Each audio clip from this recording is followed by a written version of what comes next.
Kev, lu udah kuliah di Prasmul, ambil major in business, major in branding. Kenapa lu jadi barber, tukang cukur? Di video kali ini gue bawa Kevin Tania, seorang serial founder dan juga entrepreneur di bidang jasa, yaitu barbershop. Merintis dari awal selama 7 tahun, Kevin sekarang mempunyai banyak sekali cabang barbershop bernama Dekat Rumah dan juga adalah founder dari the biggest community barbershop di Indonesia, barbershopindonesia.id. Gimana sih caranya dari awal tuh lo tahu kalau ternyata barbershop or what you're doing now sebenarnya gives you meaning to life? Dulu gue ngeliat suatu bisnis tuh cuman sekedar angka gitu loh. Kayak lu hit kuartal ini sales segini, lu hit omset segini, lu udah hit BP, ROI segini. Semua orang di dunia startup kan kita didoktrin untuk it's all about number. Kalau kalian suka video atau konten seperti ini, jangan lupa untuk subscribe karena dukungan kalian bakal berpengaruh banget ke kualitas video-video aku di video selanjutnya. Enjoy! Mungkin gue mau tanya dulu pertama, apa sih misi lo di hidup untuk sekarang? Misi di hidup, oke, menarik nih. Dari dulu tuh gue kayak semua orang pengen sukses kali ya. Semua orang pengen sukses. Tapi kalau gue tuh, menurut gue definisi sukses gue tuh adalah, nah ini gue baru waktu 3 tahun lalu pas COVID hit, barbershop gue kayak struggling gitu. Gue punya bisnis barbershop dan gue akhirnya punya satu value, finding balance between three things: health, happiness, and meaning. Oh, jadi sekalian ditato gitu ya? Iya, jadi kayak reminder, kayak kadang-kadang misi gue, kita terlalu hustling untuk kerja, terlalu main terus juga. Kadang-kadang terlalu kita pola hidup kita nggak sehat, sampai akhirnya juga nggak kemana-mana. Oke. Jadi dan akhirnya gue nggak fulfill waktu itu. Gila ya, udah capek-capek rugi, capek-capek bisnis, COVID jadi hancur. Sampai akhirnya kayak, kok gue nggak merasa fulfill ya? Misi gue kayak empty ya, udah sampai sini kok empty ya. Jadi dari situ gue kayak mikir, definisi misi dan visi gue ya finding balance between three things: health, happiness, and meaning. Itu menurut gue sukses bagi gue personal. Bagi lo ya. Tapi untuk meaning ini gimana sih caranya dari awal tuh lo tahu kalau ternyata barbershop or what you're doing now sebenarnya gives you meaning to life? Oke. Dulu gue ngeliat suatu bisnis tuh cuman sekedar angka gitu loh. Kayak lu hit kuartal ini sales segini, lu hit omset segini, lu udah hit BP, ROI segini. Semua orang di dunia startup kan kita didoktrin untuk it's all about number. Yes. Bener kan? Tapi ketika gue ngeliat ke bisnis yang simple dalam arti barber yang udah gue lakuin 7 tahun ini, wah ternyata dengan gue menerapkan sistem barber partnership dengan barber main gue, itu mereka bisa kebeli rumah, kebeli motor, mereka nikah, mereka bisa punya anak yang tadinya mereka nggak ada biaya. Jadi gue merasa kayak hidup gue lebih bermakna dan berdampak, lebih dari sekedar uang. Uang gue berkecukupan, belum kaya, belum yang kayak gimana. Tapi dari situ gue ngelihat bisnis yang gue lakukan itu punya dampak, punya impact yang lebih besar dari sekedar uang. Oke. Nah itu yang menghidupi, wah gue punya bisnis yang impactful and meaningful ya ternyata ya. Berarti meaning di sini tuh lebih ke gimana cara lo bisa bikin impactful dan bisa bikin impact yang bagus untuk sekeliling lo gitu ya, untuk partner-partner yang memang being in the same journey. Bener. Itu yang akhirnya jadi seneng gitu ngelakuin bisnis. Lu pagi-pagi lu punya drive-nya, lu punya determination-nya yang kayak nggak pernah hitung-hitungan lagi, kayak gila udah malam ya, gue udah nggak mau kerja lagi. Tapi ketika lu inget partner lu di lapangan, ketika lu lihat customer yang rambutnya jadi keren, rambutnya jadi bisa percaya diri, itu kayak fulfill banget sih bagi gue. Tapi ceritain dong dari awal kenapa sih bisa milih niche yang benar-benar barber specifically? Menarik. Jadi dari SMA tuh gue orangnya aktif, karena gue dituntut untuk menghidupi diri gue sendiri yang dimana ya cukup challenging ya. Gue kuliah di Prasmul yang dimana semua anak-anaknya mostly udah kaya dari sananya gitu kan. Dan waktu tahun 2016 itu orang bisnis coffee shop. Semua teman-teman gue mostly bisnis coffee shop. Terus gue mikir, oke, gue harus mulai bisnis karena temen gue banyak bikin bisnis coffee shop. Tapi gue ngerasa dengan networking yang gue punya, gue bangun dari gue SMA ketua OSIS by the way. Oh ya? Jadi kayak lumayan banyak networking dari sana. Udah aktif. Kuliah di Prasmul, gue juga ketua angkatan.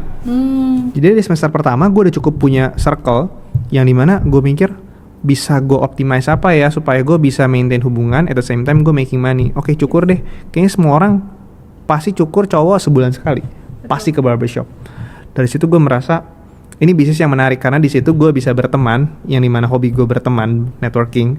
At the same time gue making money dan marketnya belum saturated gitu, belum kayak Nggak banyak kayak coffee shop. belum kayak red ocean gitu loh. Kayak coffee shop dulu semua orang bikin coffee shop temanya ini, temanya itu, selling 30,000 cup of coffee gitu kan, yang dimana wah nggak menarik menurut gue. Udah gue bikin barbershop dan ternyata puji Tuhan jalannya di sana.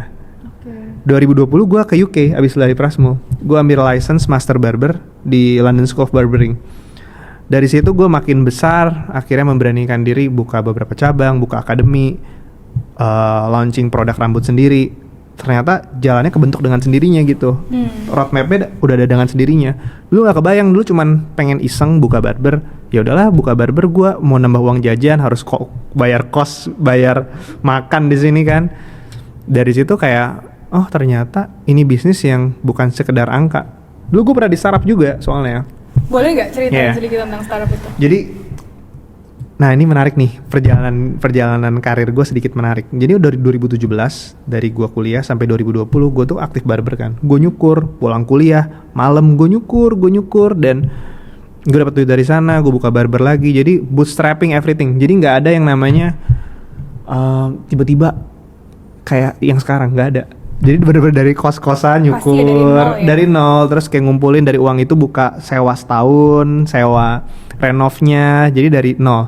Nah 2020 gue pernah ketemu pacar gue, my ex menurut gue pretty toxic ya, nggak sebut nama tapi pretty toxic.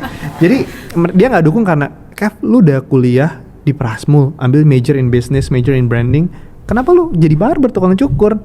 Itu kagak keren. Gak keren. Terus orang tuanya kayak sedikit demanding kayak, dan lu tukang cukur sekaya-kayanya mau gimana gitu kan. Nah dari situ gue kayak wah panas nih, kayak ya udah gue akhirnya pernah ikut satu business case competition yang ngadain tuh Astra, presiden direkturnya Astra. Dari situ gue kayak oke, gue lamar, menang tuh competitionnya, terus juara satu. Terus gue di funding cukup besar waktu itu pas COVID hit, itu kayak lumayan lah ya, lumayan besar gitu. Terus gue bootstrapping bangun D2C brand karena dikenalin sama partner gue yang punya manufacture di bidang jewelry, perhiasan emas. Gue bikin lah brand D2C brand. Dari situ 3 tahun gue jalanin, gue CEO, founder, dan gue berhasil buat dari yang nol, brand yang gak ada, bikin produk, bikin tag-nya, semuanya. Dari situ gue putus juga akhirnya sama cewek gue. Gue merasa keren, wah gila gue CEO, founder, startup. Gue merasa ego gue kemakan tuh. Dari situ kayak kok empty ya, tiap hari dikejar. Ini bisa growth segini lagi nggak sama shareholder yang lain kan? Padahal menurut gue udah tim gue di lapangan udah cukup baik kerjanya, nggak ada yang salah sama produknya, nggak burning. Iya. Berarti udah cash flow. Iya positif, EBITDA udah positif semuanya. Cuman kalau dituntut untuk grow setiap kuartal segini persen, dan gue juga nggak passion amat di bidang cewek perhiasan emas kan.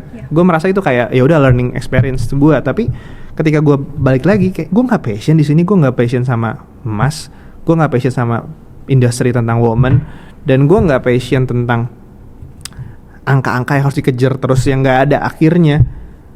Nah waktu itu jadi kayak udahlah, cewek gue udah gue udah putus, gue kayak nggak fulfill juga di sini. Di situ muncul tuh tato ini. Jadi gue kayak gue ke Bali tuh sempat tuh healing 3 bulan. 3 bulan gue kayak mikirin kenapa gue nggak fulfill ya. Duit gaji waktu itu di startup udah oke. Tapi gue kok nggak ada maknanya ya. Timnya juga besar. Timnya udah besar. Manage 25 orang udah cukup besar waktu itu dari nol ya, dari gue sendiri ya. Terus gue bilang ke shareholder gue, kayaknya gue mau exit aja deh. Karena gue nggak merasa gue tuh fulfill di bidang ini, dan gue merasa bukan calling gue gitu. At the same time ketika 3 tahun gue jalanin startup, gue ngeliat kok barber gue grow terus ya. Berarti sambil nge-grow startup ini dan sambil barbernya masih jalan, ya? 2 cabang masih jalan. Kok ini nggak pernah burning money, nggak pernah acquire new customer, maintain loyal customer yang ada. Terus gue liat lagi barber gue kok uangnya juga bertumbuh gitu, secara penghasilan mereka bertumbuh.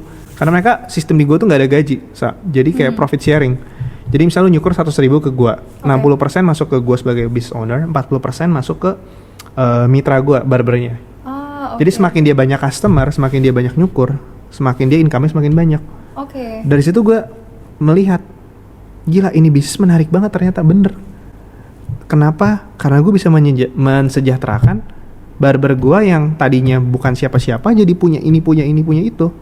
Dan customer juga happy. Dan ini bisnis nggak burning banyak uang untuk acquire new customer dan kawan-kawan. Dari situ kayak udahlah, last year gue pengen commit, gue pengen masuk ke barber lagi aja deh. Karena menurut gue kaptennya gitu, gue bisa 100% ownership di gue. Betul. Gue mau hari ini libur, mau hari ini gue begadang, mau hari ini gue networking, mau gue main, itu haknya gue gitu. Betul. Kan. Ketika kita main pakai uangnya VC, main uangnya another person gitu yang punya ekspektasi, akhirnya ada expectation gap gitu kan, yang akhirnya nggak bisa kita penuhin, jadi pressure buat gue. Berarti lo lebih prefer untuk work under your own pressure ya? bener, dan karena gue nentuin numbersnya sendiri. Menurut gue udah cukup, gue masih bisa makan, ini gue masih kebayar lifestyle dalam arti apapun itu, expense, gue udah cukup. Tapi dari sekarang lo ada 4 cabang nih? Iya, 4 cabang. 2 di Jakarta. 2 Jakarta, 1 di Jakarta, 2 di Bandung, 1 di Bali. Tuh. Tapi kedepannya tuh lo ada visi lain gak sih untuk barbershop ini? Apakah ada target tertentu yang lo ingin capai gitu? Jadi dari tahun lalu akhirnya gue berpikir, gue nggak bisa punya capital untuk membuka cabang 150. Gue nggak punya capital sebesar itu, terlalu risky juga buat gue. Tapi gue suka industrinya. Jadi tahun lalu gue buka buat media barber, namanya barbershopindonesia.id. Sekarang one of the largest and the one and only media and community barber di Indonesia. Oh, wow. Jadi the goals dari kemarin tahun lalu kita udah buat community, gue nulis buku. But now gue lagi bangun sekolah barber di Bandung.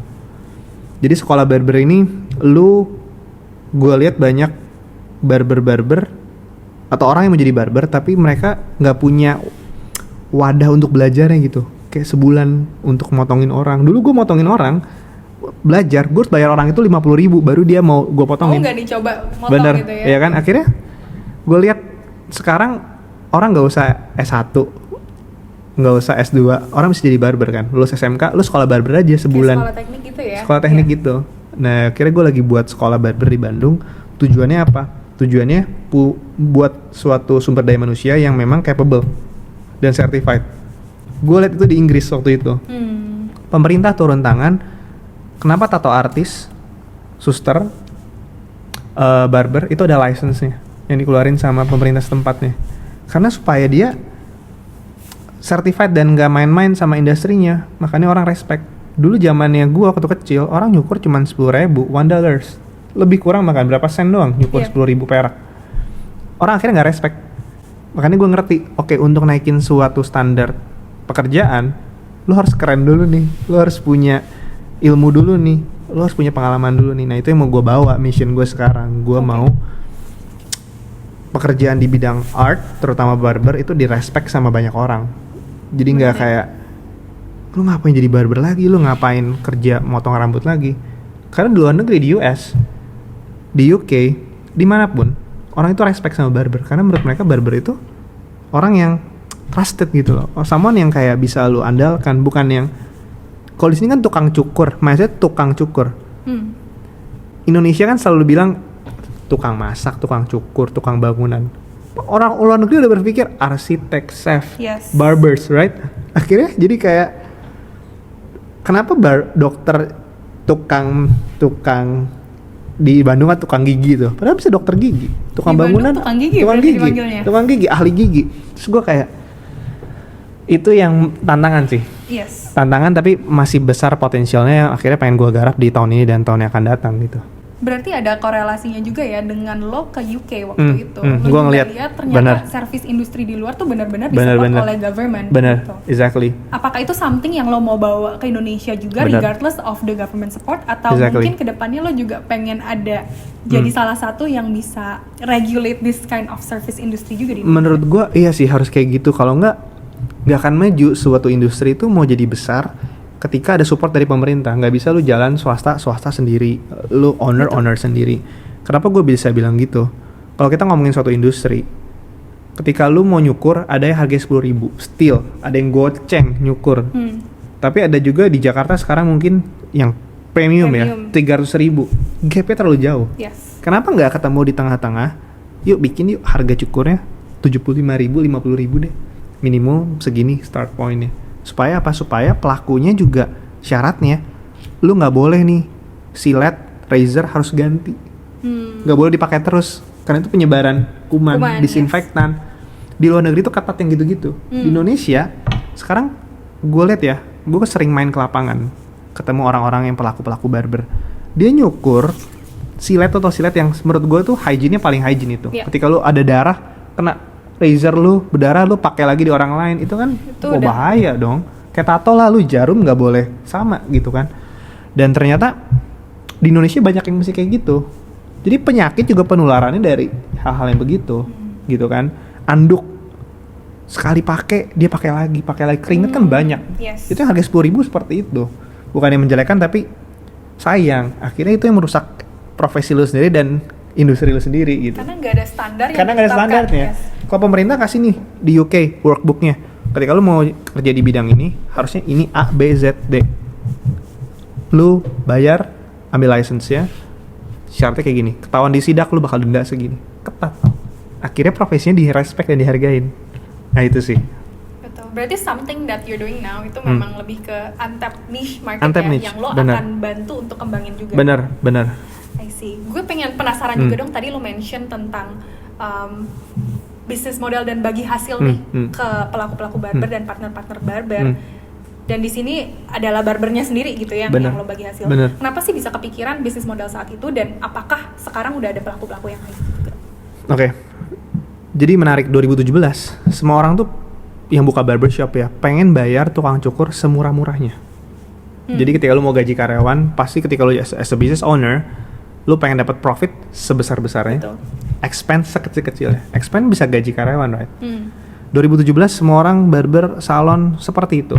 Cari dari yang pangkas rambut murah, yang 10,000 sekali cukur, dia bawa ke barber, dia dandanin pakai seragam. Dia grooming. Tapi secara skill set dia nggak latih. Secara communication skill gapnya jauh banget. Yes. Akhirnya apa? Akhirnya orang nggak puas. Ketika orang nggak puas, mereka nggak balik lagi ke barbershopnya. Akhirnya mereka burning money untuk datengin new customer every month. Malah jadi cost ya? Malah jadi cost. Ujung-ujungnya sama. Ketika lu nggak puas, lu mau balik lagi. Ketika lu nggak nyambung sama temen lu yang obrolan yang nggak nyambung, lu mau nongkrong lagi. Enggak kan? Sama yang gue liat kayak service di luar kenapa bisa sekali. Jadi gini, ada kurva kalau di bisnis service, barber, salon, jasa. Ketika lu puas, bisnis lu akan semakin grow karena ada word of mouth. Tapi kalau viral, makanan viral mungkin sekalinya happening, merasa lu nggak enak atau udah bosan, mereka turun. Tapi kalau service, ketika lu bener ngelakuinnya, itu kurvanya kan selalu naik tiap bulan. Karena ada recommendation, retention. Lu bakal rekomend ke temen lu lagi, lu bakal post di story, temen lu juga yang daerah rumah lu jadi datang ke barbershop itu. Jadi bisnis is very good menurut gue, perspektif as a business owner. Cuman dari dulu gue mikir kayak, oke, gue mau ganti mindsetnya. Gue nggak mau gaji lu. Kenapa gue nggak mau gaji lu? Karena kalau nggak, lu nggak akan merasakan susahnya merintis customer kayak gue zaman dulu. Karena gue juga being a barber. Yes. Gue nggak mau dulu ya. Gue kasih pernah alat tuh gue yang modalin, gunting, alat cukurnya. Tapi mereka ambil, mereka bawa pulang, mereka ganti. Kira-kira pusing juga kan? Iya. Dari situ gue mikir kayak mindsetnya gue ganti. Gue ngeliat keluar, gue ngeliat ke industri lain. Dokter, lu mau jadi dokter, lu harus punya stetoskop minimal. Dokter yang punya, bukan rumah sakit yang nyediain, dokter yang punya. Itu kan profesi. Paham nggak? Kayak lu mau profesi lu tato artis, ya lu harus punya jarum lu sendiri. Yes. Tapi barber dulu nggak kayak gitu. Makanya gue ganti mindsetnya. Oke. Zamannya Gojek tuh dulu kan, mitra sebutnya kan. Gue mikir, oke, ini bisa diimplement di industri barber. Ketika barber udah punya suatu certified standarisasi yang bagus, udah punya alat, udah yuk dibanding lu cari tempat, sewa tempat, lu maintain tempat, operasional, listrik, air, wifi, gue siapin tempatnya. Yes. Jadi konsep different dari barbershop yang lain. Gue creating a home for talented barber. I see. Jadi gue bikin rumah buat barber bertalenta sebenarnya. Dan sekarang udah ada berapa banyak mitra? Sekarang 30 total barber gue. Jadi gue konsepnya begitu. Konsepnya bukan lagi ke lu gua bos, lu pegawai. Oke. Gua siapin tuh tempat, karena gue juga pernah jadi barber, yuk kita bikin sama-sama jadi gede rumahnya. That's very Iya, interesting. iya. Itu menarik banget sih, Iya. karena itu juga baru dan gue baru pertama dengar ya. Benar. Apalagi di industri barbershop gitu ya. Karena gue hands on kan, Yes. karena gue pernah hands on jadi barber, gue tahu susahnya, strugglingnya itu kayak gimana. Tapi ternyata proven nih, this concept, this model bisa diaplikasiin. Betul. Jadi tapi gue nggak menyudutkan orang-orang yang owner-owner lain yang tetap gaji karyawan yang kayak begitu, sistem gajian karyawan kayak begitu, yes oke, nggak apa-apa. Tapi for me kalau gue bisa share, kalau visi lu udah benar, misi lu udah benar, nanti rezeki ngikutin sendiri. Pasti ngalir Iya, sendiri ya. dan lu nggak perlu lagi cari mitra tiap 3 bulan keluar, 2 bulan keluar. Manusia tuh nggak pernah puas. Kalau lu sekali dapat gaji 4 juta, besok naik ke 5 juta. Ada yang nawarin lu 50 juta, nggak usah munafik, pasti pindah kan. Ya kan? Betul. Itu yang terjadi di barber industry waktu itu, toxic. Akhirnya gue bilang, udah lu stay di sini, kita grow bareng-bareng. Kita jadi mitra. Lu 40% bersih, gue 60%, gue kepotong lagi nih sewa listrik, Iya, betul. ya kan, wifi, Gede cleaning ya, service. 40% ya berarti Gede loh, mereka dapat nih. 100.000, 40.000 bersih. 40.000, lu nyukur 10 orang sehari, 400.000. Kerja 26 hari, 25 hari, itu udah lebih 4 kali UMR. Yes. Itu yang maksudnya gue bawa mindsetnya. Yes. Karena lo sendiri juga ngerasain gitu awalnya Iya. susahnya dapetin Iya. customer, susahnya Iya. dapetin customer yang juga stick Bener. to you Bener. as a barber Bener. gitu. Tapi gue penasaran juga dong dari semua struggling from dari awal gitu ya, struggling dari awal nyobain sendiri semuanya from down up gitu. Ada gak sih korelasi dengan how you are brought up as a kid dan juga experience lo di masa lalu gitu yang benar-benar mempengaruhi your thought process atau your decision making ketika lo lagi struggling nih as a barber gitu.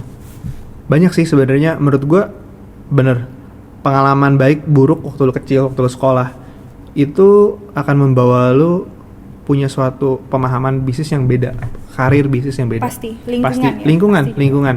Jadi gue sekolah dari dari TK sampai SMA itu gue sekolah di Katolik. Sekolah Katolik itu yang which is ya lumayan strict ya, lumayan strict. Dari situ gue punya lingkungan yang SD, wah gila, gue tuh bukan orang yang kayak atlet. Bisa orang-orang SD terkenal tuh apa sih?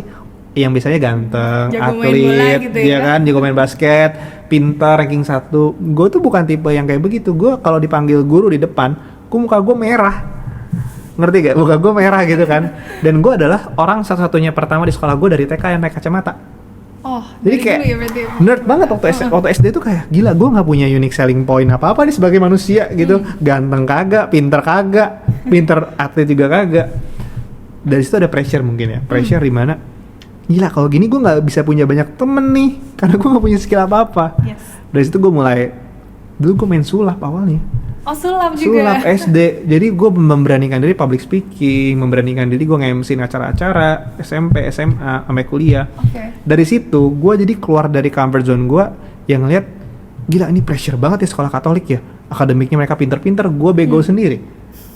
Gue orang-orang jago main basket, jago main bola, gue nggak bisa apa-apa. Ya kan, dari situ kayak kebetulan gue punya orang tua yang kayak udah lu nggak usah fokus akademik. Oh. Jadi kayak lu cari, yang penting lu naik kelas aja deh.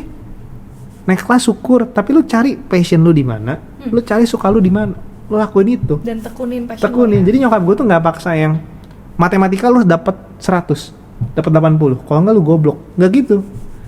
Jadi nyokap gue tuh tipe yang bawa bokap gue, udah lu sukanya apa? Yuk, cobain. It's okay, gagal nggak apa-apa. Nah, dari situ. Berarti dari kecil tuh udah nyobain banyak hal juga Banyak nih, in hal. order to find your passion at the Iya. time magic gitu Iya, ya. jadi contohnya. jadi nyokap gue bukan tipe yang dulu kan semua anak tuh dilesin. Pasti. Iya kan, lesin pelajaran. Gue orang satu-satunya anak yang nggak pernah les pelajaran. Jadi les gue tuh les gambar, les musik, les art, les sport. Jadi semuanya gue coba waktu kecil. Oke. Dari situ kayak, oke, gue suka nih kayaknya ngobrol, mimpin suatu organisasi. Gue suka tuh dari Makanya SMP, jadi SMA, ketua makanya OSIS. ketua OSIS, orang milih gue. Pasti Prasmul, gue ketua angkatan. Oh, karena gue tuh bisa ya punya communication skill sama manajemen tim yang oke. Nah, itu ketemu passion gue sebenarnya. Bisnis gue suka banget nih jadi solo founder, solo leader, leader gue founder. suka. Itu sih. Padahal dari awalnya tuh malu-malu. Gila, gitu. gue nggak bisa ngomong depan umum. 6 SD tuh gue inget banget suruh doa tuh depan kelas, suruh nyanyi, gila merah. Merah banget muka merahnya merah gitu, udah kacamata merah dan nggak ada confidence sama sekali lah. Tapi dari situ gue ingat kayak nggak bisa gini-gini, gue nggak pintar, gue nggak ini, mau hidup apa gue, gitu katanya kan. Pelan-pelan berarti ke bawah ya. Ke bawah. Speaking, dari jadi ketua Kebawa. OSIS, dari bahkan merintis dari bawah itu pasti ke bawah banget. Oh gimana sih caranya communicate sama orang. Bener. Dan juga create this community ya. Bahkan dari barber sih lebih ke bawah. Waktu gue kuliah, gue ketemu gini, lu nyukur, gue nyukurin lo 1 jam di kursi. Nggak mungkin diem aja. Nggak mungkin diem aja kan kayak. Nggak mungkin kan, pasti lu ngobrol kan. Lu dari mana, lu kerja apa, dan itu kan orangnya juga backgroundnya berbagai macam orang. Berbagai macam agama, suku, ras, pekerjaan, umur. Ada bapak-bapak yang kerjanya di bank, ada bapak-bapak yang kerjanya jadi businessman, ada anak muda yang kuliah di swasta, ada kuliah di negeri. Dari situ gue semakin banyak gitu pola pikir yang gue serap dari banyak orang tadi. Makanya gue kenapa suka sama barber, karena nggak ada satupun yang 1 jam lu bisa fokus communicate banyak hal dan lu bisa sharing banyak hal. Karena gue denger juga kalau misalnya barber ya, nggak cuman barber tapi biasanya yang potong rambut gitu. Karena gue kan ke salon kan ya. Itu once you go there, you are not going out gitu loh. Exactly. Lo apalagi kalau udah cocok pasti lo akan balik lagi ke tempat yang sama gitu. Apalagi dengan kalau misalnya lo udah cocok dengan salah satu hairdresser gitu, pasti gue juga nyarinya tetap orang yang sama. Bener. Pasti. Bener. That's why. Is that also something that you implement untuk mitra-mitra lo juga? Ya, itu maksud gue unique selling point dari barbershop gue. Kenapa gue bikin communication skill number 1? Karena dengan communication skill kita bisa manage ekspektasi klien. Kita bisa tahu mau klien apa. Kita bisa persuade dan kita bisa meyakinkan orang tuh bagusnya model apa. Dan kita bisa connect di per level gitu loh, nggak cuma sekedar motong. Semua orang bisa motong panjang ke pendek. Kalau diajarin sebulan, lu juga bisa. Sebulan lu motong bisa. Tapi kan lu nggak punya koneksi. Yes. Lu bisa bombardir pakai email marketing, WhatsApp marketing, ads. Tapi itu kan mahal costnya. Dibanding lu spend ke situ, kenapa lu nggak educate your partner untuk bisa communication skill lebih baik? Oke. Bener gak? Itu kan gampang kan? Itu sesimpel itu. Kadang-kadang orang tuh mikirnya di dunia startup, ya udah lu bisa growth hack ini dengan cara lu push segini budget. Tapi ketika gue balik lagi ke bisnis yang simple, model bisnisnya, dibanding gue spend kayak gitu, cost, orang juga risih mungkin. Kenapa lu nggak bina hubungan dengan lebih personal? Orang bakal balik lagi kok intinya. Dan itu proven ternyata. Betul. Berarti intinya adalah communication, building a community in the service industry. Apalagi service industry. Apalagi service industry penting banget. Yes, service industry. Penasaran juga dong. You mention about kalau communication itu penting. Apalagi di awal bikin bisnis, apalagi di service industry gitu. I know that you have a branding agency juga. Kenapa sih tiba-tiba kepikiran juga buat bikin branding agency, dan juga how does it help your barbershop at the moment? Good point. Jadi, nah ini menarik banget nih. Gue nggak pernah kepikiran branding agency, tapi gue memang major di Prastia Mulia itu branding. Branding dari situ, kenapa akhirnya bikin branding agency? Ini sesimpel ini. Gue lihat banyak klien gue itu second generation yang udah orang tuanya udah punya bisnis, tapi mereka belum digitalize, mereka belum catch up sama perkembangan teknologi, marketing, branding zaman sekarang. Tahu dari mana? Tahu dari ngobrol klien cukur gua. Oh. Itu exactly kayak dari kan cukur ya? Dari gua kuliah kan gua dengerin banyak orang kan. Ya bisnis lagi sepi. Kenapa sepi? Oh, karena ini kita nggak bisa marketing secara digital. Orang tua gua bingung. Dan gua kan bukan jurusan marketing, gua jurusannya teknik industri. Tapi bisnisnya udah doing good, ya kan? Terus ada lagi ngobrolan bapak-bapak. Iya nih, saya buatin istri saya bisnis F&B, tapi F&B-nya sepi karena dia juga nggak bisa ngelola konten, nggak bisa ngelola ads.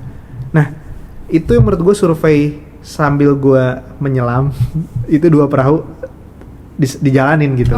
Karena ada demand-nya ternyata, demand-nya sesimpel, gue mikirin branding, gue punya tim konten sendiri, gue punya tim in-house sendiri kok. Mau nggak kita bikin kayak gini? Kita bikin kayak gini.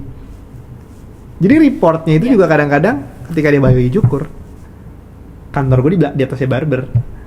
Jadi kayak enak gitu Enak loh. ya, iya. Jadi itu yang mau gue bilang. Kadang-kadang lu nggak pernah kepikiran mau jadi apa, mau usaha apa. Ketika lu terjun ke satu industri dulu, lu fokus, nanti jalannya kebuka sendiri. Kadang-kadang kan agency owner, iya gimana cara cari klien, gimana caranya Yes. maintain klien, gimana caranya provide service. Ketika lu udah di satu industri, lu attract klien yang pengen lu datengin. Jadi kayak klien ini udah punya ini, tapi kurangnya di sini tinggal lu poles sedikit jadi. Jadi nggak yang dari nol banget kebanyakan. Oke. Gimana cara lu tahu problemnya klien dan lu kasih solution ke klien? Lu ngobrol kan sejam, cukur rambut. Betul. Itu kendaraan menurut gua paling efektif. Oke. Dibanding lu setup meeting, ceritain dong problem lu siapa gitu kan? Orang bilang kalau bos-bos besar kan, Iya. owner startup, founder startup, kayak lu siapa? Udah ngobrol dulu, kita ngobrol kemana-mana dulu kan, ngobrolin anaknya, istrinya, pacarnya. Iya. Dari situ kan kayak bisnis apa? Oh ini bisnisnya ini, oke. Kenapa bisnisnya kayak begini? Ya karena gini. Nah, gue kan memang major di branding marketing, kayak tau lah ya sedikit banyak tentang cara bangun brand dan cara gedein brand. Jadi gitu sih, Sa. Berarti rata-rata customer dari branding juga. Exactly, dari Gitu customer ya? gue dan kayaknya gue nggak pernah acquire new client sih sekarang. Jadi kayak maintain udah partnership. Udah jalan berapa lama? Kayaknya udah 2 tahun ini terakhir gue kayak gitu terus sih. Oke. Jadi gue punya regular client yang memang dari barber kenalnya. Dan gue lihat juga lo nggak ngontenin si branding agency ini, ngontenin si barber ini, dan juga community Iya, gitu iya, ya. iya. Ada satu benang merahnya nih, konten. Gimana sih awalnya dari lo punya barber terus tiba-tiba yuk kita kontenin aja gitu.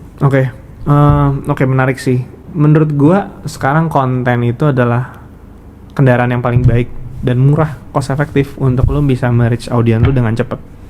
Dulu wah mahal banget, mau marketing, mau share your opinion, pemikiran lo dan kawan-kawan itu mahal. Sekarang udah murah.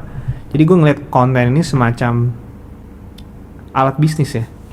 Jadi gue pisahin mana kehidupan pribadi gue, mana kehidupan bisnis gue. Apa yang mau orang lihat, apa yang orang nggak mau lihat. Dari situ gue kayak mulai buat suatu image ya. Kayak oke, gue gini, gue begitu. Yang ujung-ujungnya sebenarnya ya lo bisa monetize konten itu. Jadi kalau gue, menurut gue ya follower, credibility itu ya bonus sebenarnya. Tapi harus jadi duit dulu. Kalau gue ngeliatnya agak idealis ya karena gue business owner, gue juga pernah bangun startup. Kalau gue lebih ngeliat konten itu harus ada ujungnya. Lu mau kemana nih bikin konten gitu? Kalau gue udah tahu ujung gue mau ke sini untuk attract kayak begini. Dari situ kayak ya udah lu share opinion lu, perspektif lu dan udah. Gue simplify semuanya. Dari semua bisnis ini nih ada gak sih kayak mungkin lebih ke apa ya, pegangan hidup atau pegangan your way of doing business yang dari awal sampai sekarang tuh lo masih pegang gitu, kayak gue tuh harus act a certain way, atau mungkin ada etika-etika yang lo hold dari awal? Oke, bisnis etik ya. Sebenarnya kalau gue sih lebih, jujur gue orangnya sangat-sangat YOLO. YOLO tuh dalam arti dari dulu. Nah, kalau gue bisa balik ke 5 tahun lalu, gue bakal merubah 2 hal. Pertama, gue akan tetap fokus sama satu hal. Apapun orang mau ngomong itu, kalau gue percaya, gue bakal fokus. Kedua, financial management, personal finance, business wise juga ya, finance secara bisnis, secara kehidupan personal, itu yang bakal gue lebih balik lagi. Kalau gue bisa balik lagi 5 tahun lalu nih, di BSD, mungkin gue bakal mulai 2 hal itu lebih rapih. Gue bakal fokus satu industri, gue gak akan tengok kiri kanan, gue all in tabungan gue untuk industri yang memang gue suka dan gue passion apapun itu, dan gue bisa manage cash gue, keuangan gue lebih rapi, cara gue berinvestasi lebih rapi. Karena dulu gue tipenya yang cara bisnis gue gini, ini menarik nih gue invest, ini menarik nih gue bikin lagi, akhirnya ujung-ujungnya nggak ada hasilnya karena fokus lu juga kepecah. Yes. Iya kan, kadang-kadang duit itu juga jadi kepecah. Setiap bisnis ada risknya. Ternyata di bisnis itu nggak bisa kayak di investasi. Lu bisa pecah nih satu untuk, kalau kita ngomongin apapun kripto ya, koinnya A, B, C, D. Tapi kalau capital lu cuman 10 juta, lu mau pecah ke 10 koin juga menurut gua nggak. 1 juta pecah ke 10 koin, nggak usah diversifikasi gitu kan.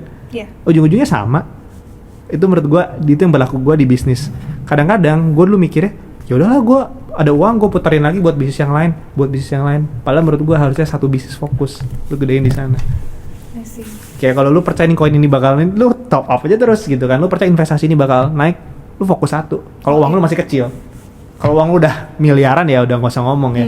Tapi kalau anak muda zaman dulu 20 tahun merasa uang tuh udah banyak, oh aku buka ini, akhirnya nggak kepegang, akhirnya nggak fokus. Setiap bisnis yang baru ada risknya. Betul. Dan itu yang gue blind spot gue waktu saat itu. Jadi sekarang pegangan gue ya fokus satu, invest yang lu tahu doang. Ya udah lu pelajarin. Oke. Kalau lu gua nggak tahu, ikut-ikutan FOMO, ujungnya pasti rugi kalau gua. Pengalaman gua ya. Jadi kalau gua sangat memfilter suatu informasi yang gua masuk nih. Karena konten juga kan banyak informasi yang ada yang benar, ada yang salah. Ya sekarang pinter-pinter lu doang. Itu pola pikir bisnis gua sih. Balik lagi harus research ya. Iya. Apakah benar atau enggak gitu informasi yang lu dengar di internet? Bener. Banyak yang bilang barber susah ya bisnisnya karena ngurus orang. Menurut gua lebih gampang dibanding F&B. Karena harus stok. Lebih gampang dibanding yang lain. Jadi rumput tetangga selalu lebih hijau kadang kan. Pasti. Iya kan? Dari situ kayak udahlah stick in one thing aja. Ya. Lu master di sana, lu nggak akan pernah susah hidup kok. Kalau lu nggak tengok kiri tengok kanan. Tapi gue penasaran juga nih karena gue yakin nggak cuma gue doang yang ngerasain. I believe I'm speaking for all of the people out there yang mau nyoba bikin usaha gitu. Pasti dari awal mereka juga nggak tahu nih passionnya mereka apa gitu kan. Makanya nyobain bisnis tuh satu-satu gitu. Oke, coba buka ini, coba buka itu. Karena mindsetnya adalah coba aja dulu, siapa tahu ketemu passionnya. Nah, kalau buat lo sendiri tuh gimana sih caranya biar lo tuh bisa stick to one thing only dan ternyata beneran ketemu ini passion lo. Oke, pertama gini, manusia tuh ada fasenya menurut gue ya. Fase gue tuh waktu kecil. Ketika lo mulai sedini mungkin, lo punya garis start yang lebih awal dibanding pasaran orang-orang. Zaman dulu kuliah semester 1 nggak ada yang bikin bisnis, paling 1-2 orang. Orang bikin bisnis setelah lulus kuliah kan. Tapi gue udah punya 4 tahun untuk fase gue mencoba banyak hal. Sebelum orang itu mencoba buka bisnis. Waktu kecil gue sudah dicoba, diekspos dari berbagai macam skill, keahlian, lihat orang ini, cara orang pandang kayak gini, cara orang pandang kayak begitu. Jadi gue punya lumayan banyak insight. Jadi kalau menurut gue cari start sedini mungkin dalam hal apapun. Ketika lu masuk udah terlalu telat, akhirnya lu udah nggak punya jatah gagal lu banyak, nggak punya trial lu lebih banyak, nggak punya waktu untuk pindah haluan lagi. Betul. Kalau gue karena ya puji Tuhan dikasih privilege untuk mulai lebih awal, mencoba semuanya lebih awal. Jadi ketika orang baru lulus kuliah gue udah punya bisnisnya settle, gue bisa cari yang lain lagi. Nah itu yang menurut gue dalam hidup dan dalam investasi, bisnis, karir, cari sedini mungkin dan percaya proses. Sekarang kalau apapun lah ya misalnya bisnis, orang tuh nggak berani di awalnya. Kalau udah rame baru orang buka kan, kalau udah viral baru orang buka kan, ikut-ikutan. Tapi menurut gua kripto juga sama kan. Ketika lu masuk di atas turun semua langsung kan, ya kan? Retail investor. Tapi kalau bener-bener tahu dari foundernya, lu percaya foundernya, lu bener-bener believe ini bakal jadi besar, ya lu bakal masuk kan, lu all in kan, lu percaya karena masih kecil. Sama bisnis juga, kalau belum semua orang udah viral baru lu bikin bisnis yang sama lagi yang kayak viral, lu nggak akan ada waktu untuk compete sama mereka. Yes. Lu mau kerja juga sama. Ketika lu semua orang jadi data analis, udah terlalu banyak data analis. Coba masuknya 6 tahun lalu, lu udah jadi head of data analis mungkin. Kalau sekarang kalau junior udah saingan lu banyak. Karena udah terlalu banyak bootcamp juga anyway kan. Jadi kayak start early sih kalau gue bisa bilang. Untuk nemuin passion start early, karena nggak bisa lu tiba-tiba dapat dari orang, lu kerjain ini aja, lu kerjain itu aja. Orang tua lu bilang ini, teman lu bilang ini, nggak bisa. Terus coba suka nggak suka, stop. Coba yang lain. Jadi jangan cobain di umur lu nanti. Gue aja punya prinsip dari dulu, uang gue bisa, kalau gue bangkrut, gue masih ada makanan di rumah nyokap gue, tahu tempe misalnya kan. Kalau gue udah bangkrut ya pas ada anak istri gue, tanggungan, emang anak istri gue mau kasih makan apa kalau gue masih nyoba-nyoba, ya kan? Kayak kemarin dulu gue startup, gue masih single. Terus kalau masih single, waktu itu diputusin my ex, apa yang terjadi? Ya udah nggak apa-apa dong, gue bisa masih ada tabungan gue buat makan sehari-hari. Coba kalau gue udah gagal, gue nggak suka, udah punya anak 2, udah punya istri, gimana? Nah jadi maksud gue yang lagi nonton mungkin start early sih dari hal apapun. Jangan tunggu besar dulu aja kita lihat. Nggak bisa dilawan kok udah besar, lo jadi follower bakal nggak ada resultnya juga. Jadi menurut lo gagal itu perlu gak? Perlu banget. Karena kalau nggak gagal lu nggak pernah di-humble sama realita hidup gitu kan. Ego lu kemakan terus kan cari validasi. Akhirnya lu merasa nggak grow juga. Tapi kalau gagal lu tahu, oke, gue udah improve dari kegagalan gue. Itu sih, pasti sih gagal. Tapi gimana sih caranya lo jadi early adopter ya? Riset. Gue anaknya seneng riset sih, riset hal apapun. Jadi riset tuh bisa lu ada yang pergi ke luar negeri, bawa suatu dari hal luar negeri yang lu nggak ada di Indonesia, something new. Lu lihat di luar negeri works model kayak begini, lu bawa ternyata works juga. Amati, tiru, modifikasi. Lu harus banyak riset secara main jalan-jalan mungkin ke kota-kota lain. Kalau lu mau buka F&B, nih F&B di Jakarta enak nih, kafenya konsep gini works, bawa ke Bandung yuk. Atau sebaliknya. Semakin lu sering main, semakin lu sering lihat dunia lebih luas lagi, kacamata lu besar gitu, lu akan banyak dapat insight yang kayak, oke, kayaknya kalau gue bawa ke sini di kota ini, atau gue bawa project ini ke Indonesia, atau gue bawa project ini keluar, ini bisa jalan. Karena udah proven di sini. Di sini marketnya masih banyak yang bisa nyedot, di sini masih banyak yang mau masuk. Itu menurut gue sih. Nggak ada, kadang-kadang kita bukan sedikit lah yang jadi kayak Albert Einstein punya pemikiran ilham tiba-tiba gue mau bikin ini aja, nggak bisa. Yes. Anak muda belum satu dari berapa persen sih yang kayak begitu. Semua startup pasti juga amati terus modifikasi. Kenapa nih startup gagal? Gagal karena gini-gini. Oke, kayaknya kita jangan caranya gini lagi deh. Industrinya boleh ini, tapi kita ganti cara mainnya seperti ini. Itu menurut gue riset Dan pivot. Yeah. Karena lu keep it small, keep it lean di awal. Lu juga fight pakai tabungan lu pasti gimana caranya bakal kepikir sendiri. Oke, gue jadi early adopter, gue udah ngambil ide ini, gue bakal start small. Kalau nggak jalan, ya udah, gue as a learning experience. Dan itu menurut gue kayak mindsetnya, mentalitinya gitu. You mention about lo pakai tabungan lo juga gitu. Kalau di startup itu rata-rata pakai duit orang lain gitu. Bener. Ya, nggak pakai tabungan Bener. sendiri. Ada gak sih bedanya yang lo lihat? Oh ini ketara banget nih. Kalau misalnya lo jalanin startup pakai duit lain, sedangkan dengan barber lo pakai bootstrap gitu. Jauh beda. Gue punya penyakit namanya GERD. GERD kan, mah kan GERD. Itu menurut dokter-dokter ya, gue udah cek, gue sampai endoskopi, gue udah cek sampai minum obat antibiotik, and everyone said, dokter bilang udah 5 dokter, lu nggak sakit apa-apa, lambung lu sebenarnya nggak sampai parah-parah amat, alam bawah sadar lu, pressure lu, yang lu tuh nggak realize, tapi di alam bawah sadar lu itu lu kerasa lu tuh capek, lu stres, lu burn out, tapi lu nggak keluarin. Lu tuh lonely dalam membangun startup ini, lu kayak struggle. Dari situ gue kayak bener juga nih. Kadang-kadang kalau kita pakai uang orang lain, tuntutan orang tua kita, tuntutan partner kita, ekspektasi investor, wah itu kan jadi beban yang sebenarnya tuh, aduh, lu tuh kerasa dalam alam bawah sadar lu, paham nggak? Nah itu yang kayak nggak semua orang siap juga sih menurut gue. Nggak semua orang punya mentality untuk pakai duit orang lain, komit dengan duitnya. Ingat itu, komit dengan duitnya. Ada lu, bisa gue invest ke lu, gue harus percaya dulu dong, lu bakal bisa kerja. Banyak orang tuh udah diinvest, orangnya kabur kan. Akhirnya kabur kan kayak nama baik lu jelek. Ketika ada obrolan dari orang-orang, teman-teman lu, lu jelek ya karena lu bawa kabur duit orang. Emang lu sanggup nerima stres itu? Padahal menurut lu, kacamata lu udah berjuang untuk startup ini. Nah, jadi kalau kata gue ya, kalau belum yakin-yakin amat, justru jangan pakai duit investor. Kalau lu yakin eksak dengan data historical masa lalu, tren masa kini, lu udah elaborate semua jadi satu data yang komprehensif, sehingga lu berani pitching ke investor, baru lu pitching. Kalau bisa bootstrap dulu aja, bootstrap aja lu belum lulus, pakai duit orang gitu kan, maksud gue. Kadang-kadang itu kan anak-anak muda sekarang tuh pengennya, gue mau punya ide ini, punya ide itu. Bisa ide, ChatGPT juga ide, iya kan? Tapi eksekusi di lapangan, know-how-nya nggak semua orang tuh bisa, dan nggak semua orang komit. Nah itu yang gue lihat tuh kayak tren zaman sekarang yang udah agak berubah kayak gitu. Orang minta dulu duitnya, baru nanti deh kerjainnya gitu. Tapi nggak semua orang lulusan luar mohon maaf nih, tapi sama lulusan Indo kadang tuh beda komitmen dia, aim dia, networking dia tuh beda. Jadi nggak bisa lu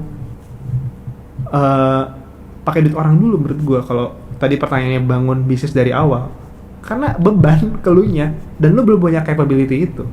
Dan menurut gue untuk orang yang biasa nggak pakai duit sendiri gitu ya, nggak ada skin in the game sebenarnya, mereka nggak ngerasain. Exactly. Karena lu nggak pernah merasakan ke lapangan turun, nanya customer, lu punya time untuk kayak pikirin bener-bener, lu udah nggak punya. Lu udah kayak, udahlah outsource lah, delegate lah, mentality udah kayak pengen punya tim banyak lah langsung lah. Di saat itu menurut gue itu fail. Itu sangat-sangat Iya sering terjadi. Oh ya? Bener-bener. Itu menurut gue kayak number one mistake di orang-orang ketika dapat funding, dia hire a lot of team, pengen berasa semua itu di automate, semua itu harus ada headnya. Di saat itu lu bakal lost feeling lu, touch lu sebagai entrepreneur, soul lu nggak ada di situ. Dan orang cuman kerja di startup kan dia dapat uang kan, tapi as a founder lu punya semangat yang rela berapapun lagi down, lagi capek, lagi market lagi nggak, itu lo harus tetap stick in one thing. Itu kan nggak semua orang bisa. Karena essentially orang tuh biasa banyak yang mikir juga kayak startup sama bisnis tuh beda atau gimana. Padahal sama aja. Same. Sama aja. You need to have the drive, you need to have the ambition, dan harus bisa organize semuanya. Iya.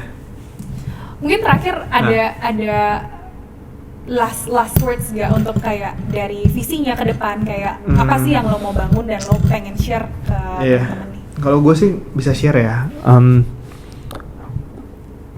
Kalau banyak orang yang ketemu gue, kalau gue jadi pembicara kadang, kalau tim gue, apa yang bisa lu share sih kalau lu bisa balik ke 5 tahun lalu? Tadi gue bilang kayak informasi itu sekarang udah banyak banget. Era informasi itu udah kayak lu mau cari bisa. Apapun ketemu jalannya. Di TikTok sekarang search engine paling besar selain Google, TikTok. Lu mau cari apapun di TikTok sekarang kan. Tapi semua informasi itu nggak 100% benar, nggak 100% absolut. Jadi menurut gue tuh company punya pandangan, kebenaran itu nggak ada yang absolut. Kebenaran itu relatif, tergantung sudut pandang, tergantung siapa yang ngomong, tergantung pengalaman dia apa, track record dia seperti apa. Kadang-kadang anak muda tuh FOMO dia tuh akhirnya menyalahkan orang lain. Kata si ini bisa segini, udah gua coba, kok nggak kayak begini? Kata si ini AI bisa merubah dunia, tapi kok di gua nggak bisa? Akhirnya mereka tuh sekarang, anak-anak muda sekarang ya, terutama Gen Z tuh menyalahkan figur seseorang dalam industri apapun, dalam pekerjaan apapun. Bos gua gini lah, atasan gua gini lah, cara kerjanya gini lah, toksik lah, apa semuanya banyak lah disalahkan. Tapi sebenarnya di masa-masa muda sekarang, jangan pernah nyalain orang. Semua keputusan investasi lu, keputusan karir lu, keputusan hidup lu, keputusan bisnis lu itu ada di tangan lu. Dan gak ada satu orang pun yang kayak bener akan hal itu. Karena how-nya itu yang menjadikan bisnis dan karir itu art. Gak bisa di plug 100% plug gitu loh. Latar belakang edukasi lu ngaruh, latar belakang orang tua lu ngaruh, networking siapa yang lu bangun itu juga ngaruh kan. Jadi ketika lu ngomongin oke, let's say ini bagus industrinya, tapi kan lu belum tentu punya 100% sama kayak dia di belakangnya. Lu kasih tahu exact step by stepnya. AI bisa kasih step by stepnya, tapi di balik dia kan dia udah bangun reputasi, networking, trust, ya kan, capital yang dia udah sisihkan, yang udah dia funding, nggak bisa lu tiru 100%. Nah, kebanyakan anak muda tuh punya mentality kayak gitu. Gue udah coba ini gagal, pindah, coba, nyalain orang. Akhirnya nggak kemana-mana. Ya, wis kalau gue 5 tahun lalu ada yang dengerin, ada yang bisa ngobrol ke gue, ya tadi gue bilang, ya semua, apalagi era sekarang ya, nggak semua yang lu lihat tuh bener. Pasti kasih manis-manisnya doang. Memang struggle-nya harus lu makan sendiri, telan sendiri gitu. Apalagi di sosial media ya. Bener. Ya, semuanya bagus-bagus. Iya, lu nangis kan akan lu post sosial media. Bener nggak? Lu kayak, bisnis gue lagi rugi, gue nggak bisa makan, lu akan post sosial media. Bener nggak? Siapa yang mau beli akhirnya kan dari lu. Jadi poin gue, ya jangan FOMO, jangan kemakan sama sebuah doktrin, ajaran, shortcut. Karena kayak gue sendiri, gue 7 tahun dari barber, baru sekarang lagi dalam arti ketemu jalannya sekarang. Dulu ya mana kepikir, dulu ya kerjain aja dulu, bisa dulu lah motong orang, bisa dulu kerja di barber, baru dari situ ketemu lagi networkingnya, ketemu lagi uang yang udah dikumpulin kan bisa dipakai apa. Jadi itu sih. Oke. Oke, Thank you. terima kasih.